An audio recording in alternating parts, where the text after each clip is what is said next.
Hi, everyone. Good afternoon. My name is Joanna Daniel. If this is your first time on our channel, or if you're new, I know we have some new subscribers. I'm a counselor and a speaker and author. I live in the UK. I found Wounds to Scars, where we work with adult survivors of childhood trauma and women who experience abuse. Today, I'm here with a special guest. We're going to talk about holistic healing, and her name is Janice Naiken. I'm going to let Janice introduce herself as we go into this conversation around what is holistic healing and how does it apply to mental health. Janice? Hi. Well, good afternoon, everyone, and thank you, Joanna, for having me on your channel today. My name is Janice Naiken, and I'm the UK's leading online naturopath. Through my knowledge, I was able to self-heal. This was my journey, removing a lump from my breast naturally without any medical or surgical intervention whatsoever. And on my journey of self-healing, I've gone on to work with countless people with all kinds of diseases and illnesses across the globe, really. And I work with them using natural therapies to optimize well-being and reverse disease. So it really depends on what the issues are that they're dealing with. Some people are dealing with very serious illnesses, but some people just want to, fine tune and optimize. Things aren't quite right, and they are what I might term vertically unwell. So they're able to function on a day to day, but they know something is off. And rather than waiting for health crisis, I help them to avert that and then do that fine tuning that, brings that wellness and that vitality back to them. Thank you. Thank you, Janice. And I wasn't even planning to say this, but I remember when I was ill earlier this year and I called you, somebody said, here is a number to call. And I remember that you do this work. And I called you. One of the first thing I noticed and that spoke to me was your empathy. It was so evident and it was what I needed. It was exactly what I needed. And we're looking for somebody from my sister in another country at the moment. And I was interviewing people, and one of the first thing that stood out for me was a lack of empathy. And I thought, if you're going to work with people who are ill, you need to know how to be soft and gentle and empathetic. And that's what I got from you. That's what I saw when I went on your website, and that's what I got, and that's why I chose you from when I needed treatment earlier this year. And why I thought you would be a good person to have this conversation with today. Has anybody ever told you that, like, Janice, this is how I experience you, and this is why I come to you for treatment? Um, I'm not sure that I remember it as directly as that. Yeah.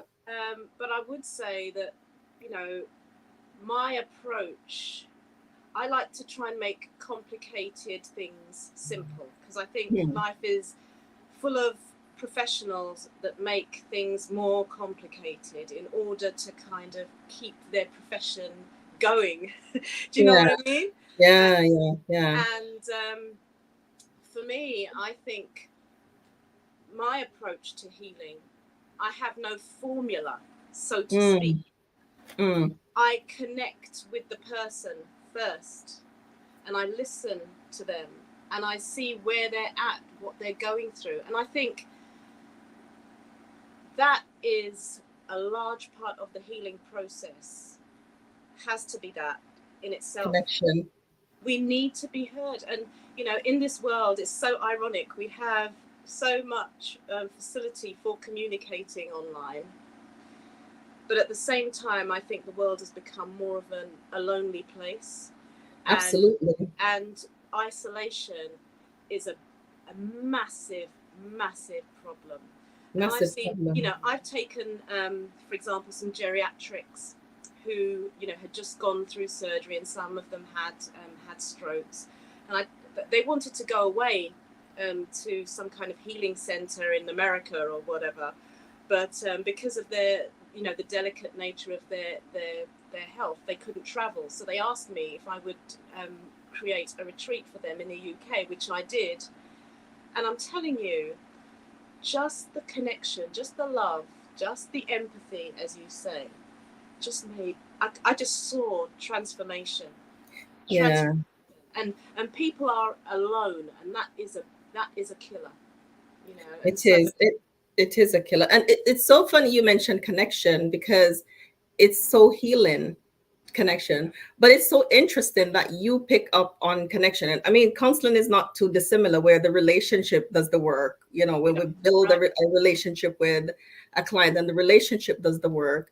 And I remember when I was by you, and the devotions that you did every morning really spoke to my thoughts and where I was.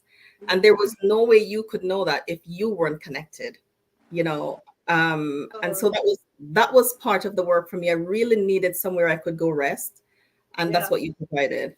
yeah. It's so interesting because I'm a great believer in the words of Jesus when he said, "You give them something to eat." You know the Yeah. story of Oh, yeah, yeah, the yeah. loaves and the fish, because Yes. ultimately, any human being, I don't care how good they are at their work, we can't know everything, and No. we are not perfect. We are erring mortals, right?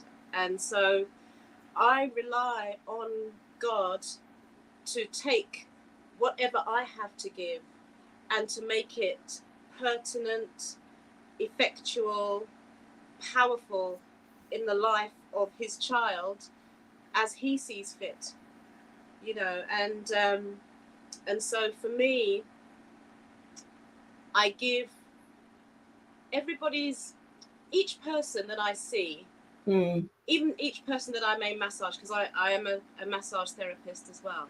Each body, when I see it lay on the couch, it speaks to me in a different way, and I don't have a regular routine that I just give to each person, because I've got an hour or whatever it is.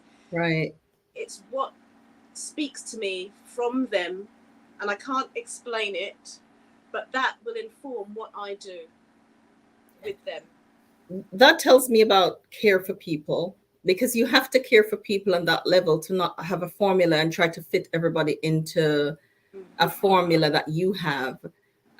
When somebody, I did an initial conversation with a potential client yesterday, and she said, do you do CBT? And I said, I use CBT, but I'm an integrative counselor. I use what fits the client that comes to me, and after assessment, the needs that I see, that's how I work.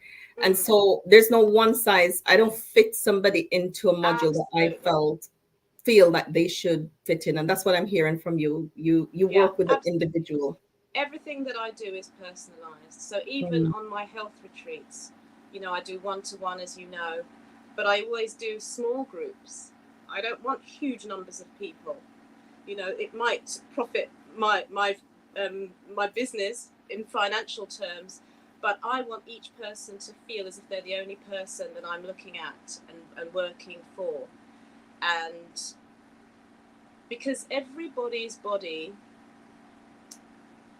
follows certain key principles, but there are nuances yes. for each individual.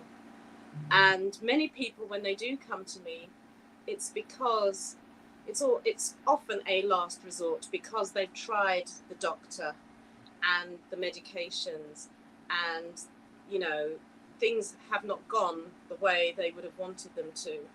And so, you know understanding that journey that they've gone through, Mm, understanding the frustration, all of these things, every cell in the body keeps the score of what has gone mm, on. And to just be able to say, yeah, I understand how you feel. That would have been really hard. I know that's not scientific, but I have seen people just open up, and the release that they feel helps them to heal. it does. It does. And it is what you provide, because I see I've experienced a few, and it is not so personalized. It's not so in touch and connected and Mm. healing, and people need connection, as you said earlier. It's so lonely. People are lonely, and loneliness, we know the research around loneliness and Mm. how debilitating it is. So what you provide is amazing, the kind of personal touch that you give. So what are some of the common conditions that you treat in your practice? Well, I would say the greater percentage of what I see on a day-to-day is people that are affected with cancer. Mm. That's a big one. Autoimmune disorders are another. Gut issues, high blood pressure. Sometimes people come to me actually thinking that they're suffering with one thing, and by the time they've had a conversation with me, they realize that maybe it's not that thing, it's something Yeah. else. Yeah. And so, I think in my mind, there are a number of different diseases that we see, and then, the names and the number of them, they're multiplying by the day, the number of diseases that exist on the planet. Yes. But ultimately, the reasons for disease are the same, but they manifest in each one of us maybe slightly differently. Mm-hmm. Mm-hmm.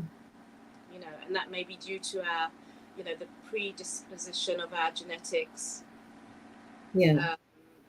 and so on, and lifestyle factors, But I would say, toxicity and deficiency are, the key issues, and stress is an integral part of that, because stress is toxic, Oh, it literally. is. It And is.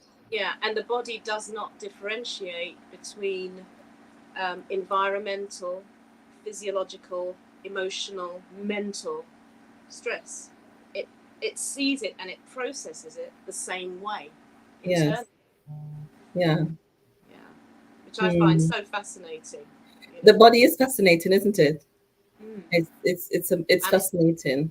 you can You never you stop learning. No, we can't. We're always learning, always learning. You said something, and it reminded me of our first conversation when you asked if it was autoimmune or suggested. I don't remember, but I know I've had autoimmune illnesses. But the things that you list as treating in your practice is so connected to trauma as well. Mm. And I know toxic stress as a result of unprocessed trauma.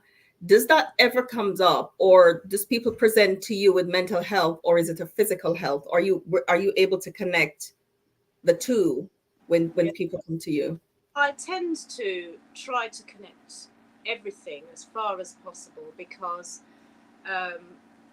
when I first connect with a client in consultation, I like to go through their history. So, for example, you speak about trauma. One of my clients who was really wanting help on a hormonal level, Mm. um, as a menopausal woman, when I went through her history as a young child, she had lost almost every member of her family in a car accident. Wow. And, we know that while she may not have been able to consciously process that trauma, she would have been traumatized by that hugely. No mummy, no daddy anymore. Absolutely. Where, a child does, is affected deeply by loss. It's just that they don't have the ability to express it in words. They don't have the emotional language that we have as adults. Absolutely. And even as adults, we struggle with emotional language. Some of us have, you know, a great range of language available to us, and some of us don't. We struggle. Yeah. We're either happy, sad, angry, but there's not much else, along there, and it makes it difficult. But because I understood that issue, Mm-hmm. it fed into every other aspect of how I saw her and my approach to helping her on her healing journey.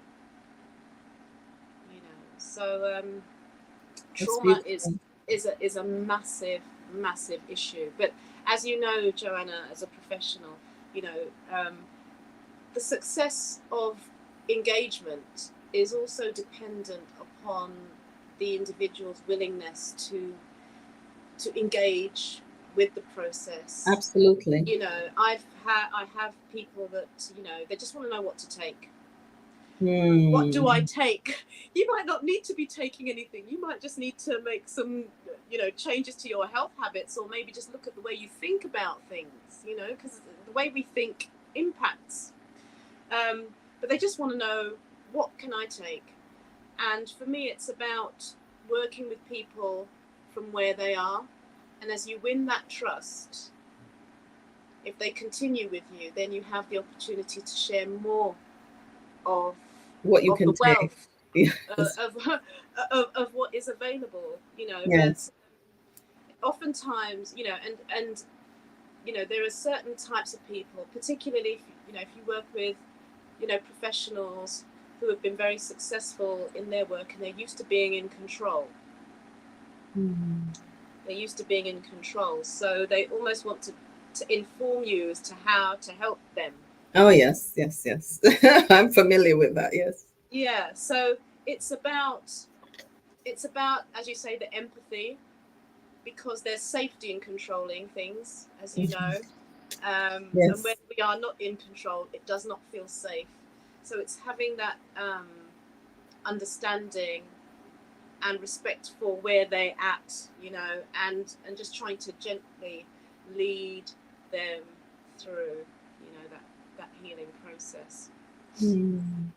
That's beautiful. I mean, I was going to ask, what can somebody expect when they, unlike their first visit, but I think you're sharing some of what they can expect, that you're going to listen to them, you're going to take their whole history into consideration, you're going to be patient with them until they're ready to release control and fully participate in whatever program is going to be right for them.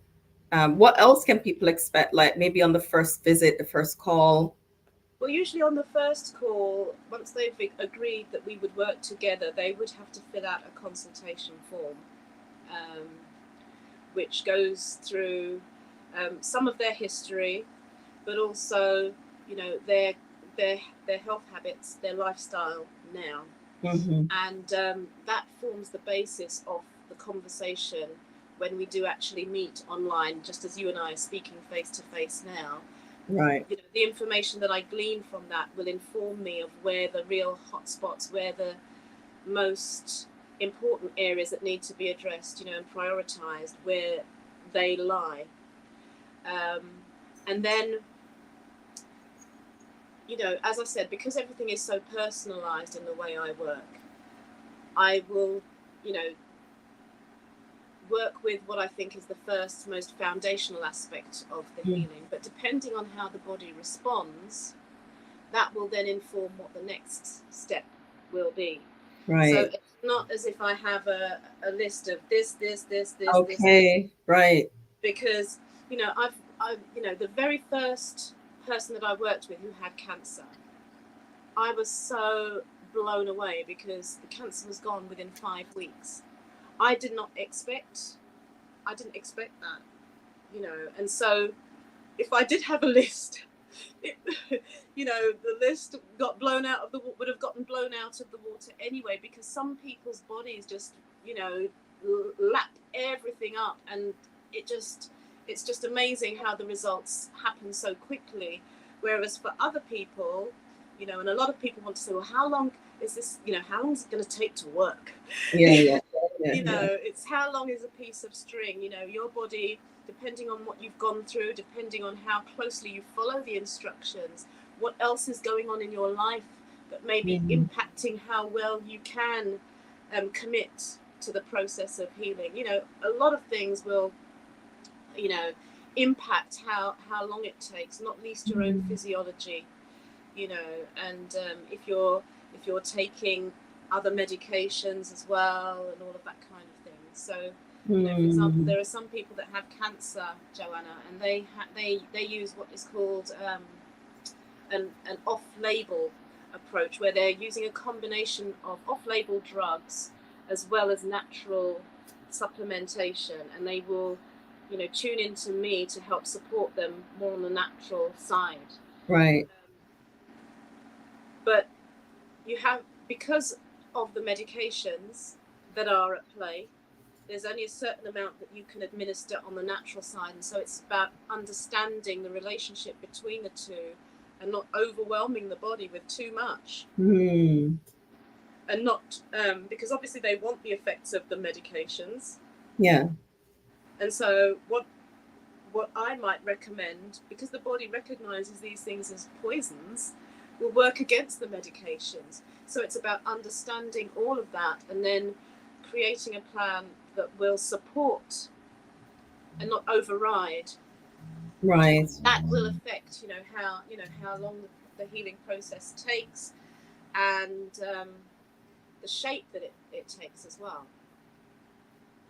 That sound, and as we're talking about holistic, that sound holistic, that sound like you take into consideration everything, because my next question was going to be about skepticism for your work. And as I'm listening to you, I think sometimes people think if you're doing natural, then you are totally anti mainstream. And so it sounds like that's not it. You're saying I look at what they're doing, I look at what they're taking, and I have a plan that supports, and not, we're not telling anybody to not No, not do something. no. I mean, I may have in my head an ideal, but we don't live in an ideal world. No. And people are coming from all kinds of backgrounds, and they've used different things. My job is to help them to heal as best as possible within the constraints that I'm given to work with. Right. So So, yeah. So for some people, I'm literally working with them holistically, and they're not doing anything else. They're working with me. Some people, they've got a whole team of different people, someone that's working particularly on the nutrition side, someone that's administering some other kind of treatment. We're trying to integrate the whole package. And some, as I say, they want to do chemo, but they also want some natural as well, so that the chemo doesn't deplete them, too heavily. So, right. it's about just helping people along their journey as best as I can, depending on where they are. And as far as skepticism is concerned, I think from my own point of view, medicine and surgery, they have their place. I think certain times they can be overused, and that can have its impact. But at the same time, where would we be without surgery and medications? Especially when there's a car accident and you're bleeding, you're in danger of severe infection. You need something that's going to work quickly, right? You do. So and you certainly need pain relief. So You certainly do. right. So I think everything has its place. As far as skepticism of my work, I leave the talkers to talk, and I do the work that I need to do. I'm not interested in trying to persuade anyone. I think not everyone is for everyone. True. And I think when true. anyone is looking for a practitioner, they need to find someone that they can respect and that they can relax with. Yes. That they feel that they're not being judged, they're not being condemned, they can be themselves, they can be absolutely honest, and they can feel free. And they need to feel comfortable. There are some people that are incredibly professional and very, very good at what they do, but the chemistry is just not quite right. And so I'm not there to persuade anyone that they must use me. I think they have to decide who fits them best. Yeah, and I think the testimonials, as you mentioned on my website, they speak far more than I could ever speak. And the results of what I do speak for themselves. It sure does. I mean, the fact that I can sit up and continue working again is because of you. And I know we're not done working together yet. That one question came to mind as you were talking, and I thought of fear. How do you work with the fear? Because sometimes by the time people get to you, they're very ill. Yeah. I know what that fear feels like when you don't know what tomorrow is going to be, or you're not sure how this is, you're not sure about tomorrow really, and your life is changing and it's scary. How do you work with the fear? I think, firstly, I let people know that fear is okay for a while. You know, you need to, because sometimes you can feel so bad and you condemn yourself because you are afraid, Yeah. right? Let's face it, things like cancer, things like losing your vision, things like not being able to hold any food down, those things are absolutely scary. So to not feel fearful would be, you know, you don't Not belong on earth. human. You're Not not human. you're not human, right? So that's one thing. I think the other thing is, apart from empathy, is the power of stories and case studies. Mm. I know someone who was just like you. I worked with somebody who was in the position that you're in. And you know what? This is where they are now. I think that is incredibly reassuring. There have been times when clients have actually said to me, do you mind if I speak to one of your, you know, someone that you've worked with, just to kind of know that this is for real? And I've, you know, found someone that is, you know, not everyone is open to that, but some of my clients that I've worked with are open to that. And they've had a conversation, you know, between themselves with me. I'm not even a fly on the wall. I'd love to be. To put their mind at ease. Right, but it's to put their mind at ease. So, you know, I think understanding that they are not alone in this journey.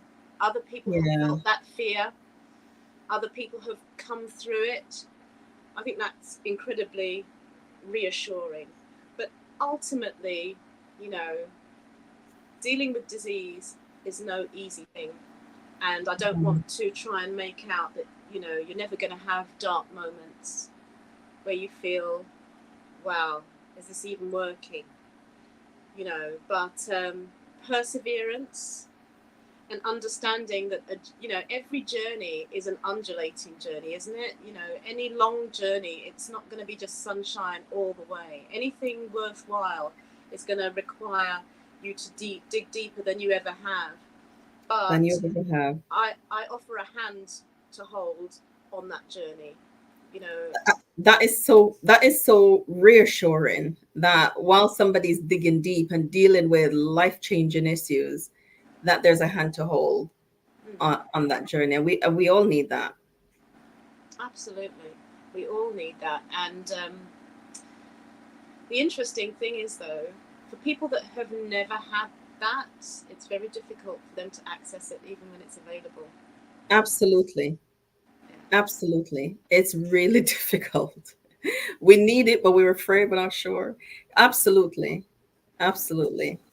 And I think that the fact that you know that it is again evidence of how you work, because as I said, I have access to people, and this is not known. It's more a tougher approach. And when I say tough, I don't mean tough in encouraging tough. It's a this is it and this has to be done, you know? Right. So Mm-hmm. just to know that it's important that we know that it's scary. It's a scary time for people. They're trying this. I'm supporting them. I'm walking alongside of them on their journey while they deal with life-changing issues. I think it's so important. Absolutely, absolutely. And I think, you know, this is where my work, when I say my work, not just me personally, but generically speaking, it can shine because, you know, the NHS doesn't have the capacity Yeah. for that. You know, I remember as a child going to my GP with my mum, and we might be going in because of me, but then my mum might say something about herself, and the doctor would say, her name was Dr. Harris, and she would say, you know, you're coming in two for the price of one, you know, sort of thing. But now you can't even do that. You've got, you know, the timer is ticking, and you better spit out whatever it is very quickly. And before you even finish talking, sometimes the doctor is writing the prescription, and they, you've got to go out the door now because your time's up, and this is, just take this. Yeah, absolutely. And I had an appointment last week for the consultant last week, Tuesday. Glenn took the time off work because they were going to dilate my pupils. I wouldn't be able to see. Right. And so we arrived, and the doctor was not there because he was ill. These things happen. Right. But then, so I'm waiting for another appointment, and the letter came through, and my next appointment is February. And I thought, surely they made a mistake. Next year, February. I thought, surely they made a mistake. So I rang, and they haven't made a mistake. That's when he's next available. And I said, but I am dealing with something, and I think I'm going to need to be seen quicker. She said, well, you're probably gonna have to go back to your GP. So that's that long route that I'll have to take again. And so that's why I'm glad I know people like yourself right. that has gotten me to the place where I've gotten to, so that I am not having to wait until I said it's February 2025. She said that's when he's available. So the NHS is overrun. Absolutely, and it's very difficult because I do believe that doctors, they have a good heart. They wouldn't be doing that. They wouldn't be choosing that profession if they didn't care about people. But when you're being judged, by certain things, and you are not given the time, and you've got more patients now than ever. What do you do? And you can't help but compromise on the quality of what you give, because it's out of your hands. Yeah. Unless you go private, perhaps. And how many people can afford to do that? Wow. Especially nowadays. Especially nowadays. And I think that's why it's so important for us to look after ourselves. And know the things to look after ourselves. So tell us some of those things that people can do to look after themselves, and do some preventative work. Okay. I imagine that when you speak to your clients, you possibly recommend journaling. Yes. I recommend journaling, not just of where they are mentally and how they're feeling emotionally, but also how they're feeling physically on a day-to-day. Because if you journal, you get a picture of what's going on. Oftentimes we're in a goldfish bowl, aren't we, each day, of what's going on around us. And we don't always connect the dots and have a picture of where things are going and understand, wow, this is a lot worse than it was 2 months ago, or whatever it might be. I think journaling helps bring you more in touch with what's going on in your body, and it can help you, especially if you become a little bit more detailed and say you document what was going on in your life at the time, what you ate. These things can inform you as to what is going on, so that you are listening. We've spoken a lot about listening it to your own body is really important, because when people go to doctors, the doctor can tell you you're fine. There's nothing wrong. Everything is within range. Go home.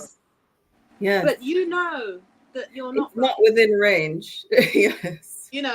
And these statistical curves, that inform what is normal, they're based on a certain population, which is finite, and you probably weren't in there, right? And some people will feel better with, being slightly outside of those ranges, maybe.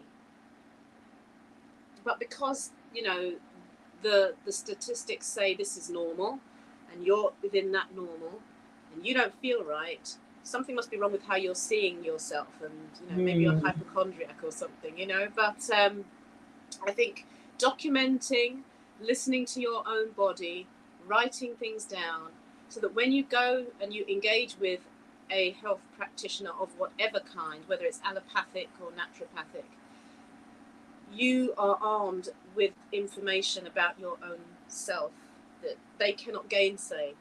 Because Yeah. and you know, I know of cases where, you know, women have had ovarian cancer and they thought they were being treated for indigestion and for this and for that and for the other. And admittedly, ovarian cancer can be difficult to identify, but she knew that something serious was going on, but she was fobbed off time and time again until she was diagnosed with, like, I think it was either, I can't remember if it was stage 3 or stage 4. Wow. But if they'd, you know, maybe a year ago when she was saying what she was saying, if it had been taken more seriously, things might have been treated, dealt with a lot earlier, you know. Lot earlier. And earlier is always better. Always better. So, and when we listen to our bodies, then it helps us to spot the signs earlier too. That's Because right. as you say, we live in this fishbowl, and we're just going, and we're not stopping to listen long enough. A question that you asked me when I rang you, well, it wasn't a question, it was an empathetic reflection.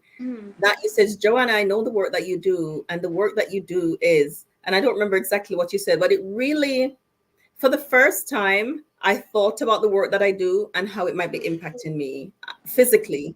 I never thought about it before. So as well as journaling and listening to your body, in light of the work that you do, because we carry so much emotional load, you know, when you're sitting and working with somebody as a counselor, that probably need more exercise. I need more rest.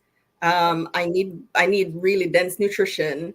And I wasn't thinking about that. I wasn't thinking about me. I was thinking about the people and who can I help and how Well, can I this is it. This is it. And isn't that women generally, you know, help? and A lot women, of us. of which I am one, you know, have a very special place in my heart because we give, and we very infrequently pour back in. And I think, you know, as you say, people like yourself and anyone that is really caring for another, you know, some of us are caring for aged parents or whatever. It's very difficult to take time out. Yes.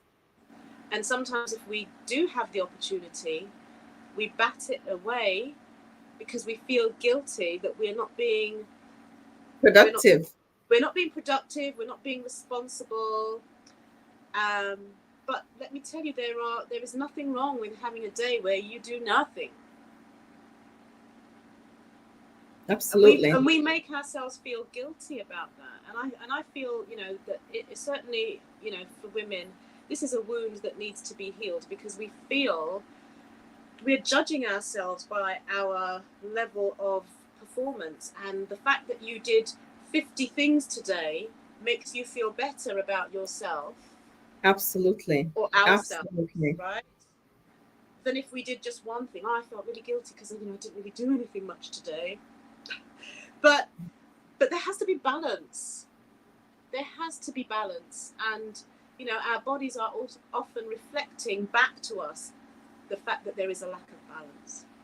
Yeah. And this is always showing. We can't get away with it. No.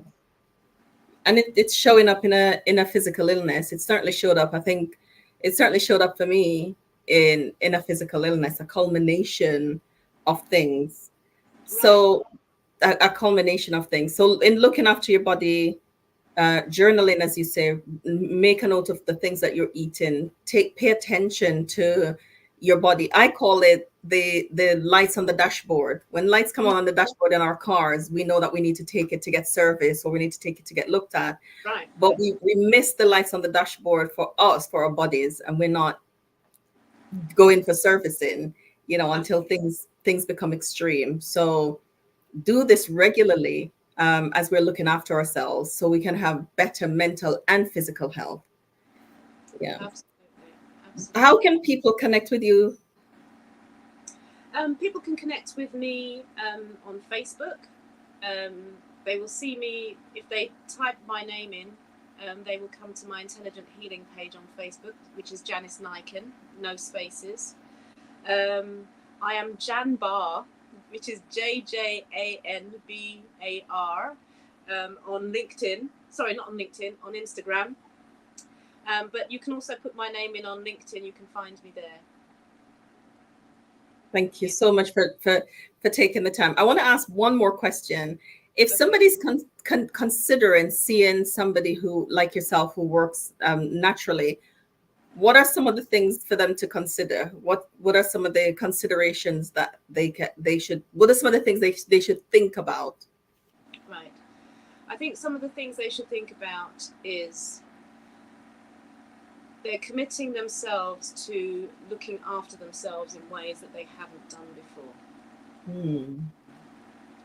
Because a lot of the time, our attitude to working with a naturopath is similar to how we would want to work with a doctor. It's just that you're using a natural thing rather than a drug. But it's about being willing to change the way you work with yourself. Okay, so I think that's an important thing. Looking at the person that you are thinking of working with, whether you're comfortable with them, how long have they been doing what they're doing? They may not always have worked with your particular illness before, but I don't always see that as a reason not to engage, because if they work anything like the way I do, I can work out the cause factors of your illness, whether I know, whether I've worked with the name of that illness or not. Yeah. But I think, committing yourself to that journey, knowing that it's an investment in yourself and in your well-being, because it is an investment, because it's not free. It is. And being willing to listen and engage and create a bit of time for yourself. But yeah, the chemistry of the individual is really important. Obviously, it's got to be affordable. That's another thing, because there is a cost involved. But look at the case studies. Look at the kinds of people that they've helped, and what do these people say about the person that you are thinking of working with. So important. I thought of one more thing while you were talking, and I thought when I rang you, I didn't really know what was wrong with me. I knew I was experiencing certain things. Right. How do you work with somebody like that? They don't have a diagnosis. They don't know what's happening. Can you tell from the symptoms where you would start the work? The symptoms will give me a clue. But also the habits, what they're eating, what they're drinking, what their history has been, what has happened to them in the past. All of these things will help to inform whether, if they're on medications, it could be side effects from the medications, it could be a whole host of things. And just also understanding the nature of certain diseases. So for example, if you have a hormonal imbalance, there are usually some key deficiencies that may be associated with that imbalance. So that might be in my head as well, but I would ask more questions. You can do some blood tests and look at things like vitamin D levels. Vitamin D is a very important factor in our well-being. It underpins pretty much every part of our metabolism, really. But yeah, looking at the person's history and their lifestyle, their habits, and once you understand and see where they're out of alignment with the laws of nature, just bringing them back gently to align with those laws will allow healing to begin. Wow, thank you, Janice. And that's why it's intelligent healing, because that sounded so intelligent to me, like you are walking with someone, you're understanding based on how they present with or without a diagnosis, and you're able to help them. Do you have anything coming up that you'd want to tell people about? Any retreat or anything? I am looking at hosting another retreat. I've just held one week before last, and I'm looking at doing another one, I think 14th to the 17th of October. So it's a Monday to a Thursday, I believe. So if anyone is interested in getting more information about that, or booking early, because there's a lot of interest, then by all means send me a message and I'd be happy to connect with you and tell you a bit more about it. That's a really good time to do a retreat. Please send me the information, because I missed the June one, though I had it in mind. I missed it, so I wouldn't want to miss the October one as well. Okay. So please send that to me. I cannot encourage you more to visit Janice's page and to follow her and to use her services if you need it. It's warm and caring. I think using it even for upkeep is important. It's warm and caring, it's empathetic, it's intelligent. You get the results. And I suppose I'm a testimony of Janice's work. And my family, when I was leaving your house, I rang my mom and she said, "You sound better," and that sounded so good to me, because I wasn't able to judge it myself. And that does something for me, just hearing you say that, that's what feeds me. That's what feeds me, the joy that it brings, the hope that it brings, the happiness that it brings when you know that you're getting better, It certainly did. And you can't put a price on that. You really cannot put a price on that at all. And just to somebody text me today and say, "Joe, how are you?" And for me to respond and says I'm fine, I always have to stop and praise, because I am, and I'm so thankful. And I know our work isn't finished, so we have more work to do. For me, yeah. There is one thing Janice said to me that I want to leave with you today. When I was by you, you said, "Joanna, create," I think you said, "an oasis in your day," meaning stop and rest. I am still mindful of that. And that's exactly what I'm going to go do now. I didn't used to stop and rest. And rest is so important in mental and physical health. It's so important. So the things I'm doing that I never did, that I just, because I kept going. You said, create an oasis in your day. And so since I left yours in February, I've been working at that, stopping in the middle of the day and just rest. That's wonderful. And the smile says it all. Listen, thank you so much for the work that you do. Thank you all for joining us. Thank you for watching the replay. If you like this video and you've benefited from it, I'm here every Wednesday talking to someone about mental health or physical health, but something that's going to add some value to your life, hopefully. Please share the channel, like and subscribe, and share the video with those who you know will benefit. Thank you. Take care. Thanks. Bye now.